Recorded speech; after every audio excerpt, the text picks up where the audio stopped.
Hi France, Kalliasseri Mohanan YouTuber കരിമ്പ് ഇനി വളവിട്ടിട്ട് മണ്ണ് കയറ്റുന്ന ദൃശ്യമാണ് നിങ്ങൾ കാണുന്നത്. ജനുവരി മാസത്തിൽ നിങ്ങൾക്ക് കരിമ്പ് നടാം. കരിമ്പ് മുറിച്ചിട്ട് മണ്ണിൽ വെക്കുന്ന ദൃശ്യങ്ങൾ മറ്റൊരു വീഡിയോയിൽ നിങ്ങൾക്ക് കാണിക്കും. ഇത് നട്ട് വളർന്ന് 3 മാസം എത്തിയതാണ്. 3 മാസം കഴിഞ്ഞ കരിമ്പിന് മണ്ണ് കയറ്റുന്നതാണ് വളവിട്ടിട്ട് യൂട്യൂബർ.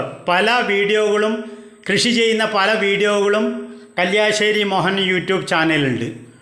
വിവിധ പച്ചക്കറികളും മറ്റും നട്ട വീഡിയോകൾ, ഒരുപാട് വീഡിയോകൾ കല്യാശ്ശേരി മോഹൻ യൂട്യൂബ് ചാനലിലുണ്ട്. ഇത് കരിമ്പ് കൃഷിയാണ്.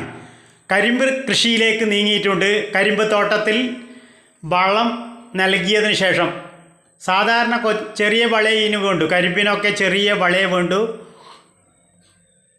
കരിമ്പ് കൃഷി അതിന് നല്ലോണം മണ്ണ് കയറ്റണം. ഓക്കെ.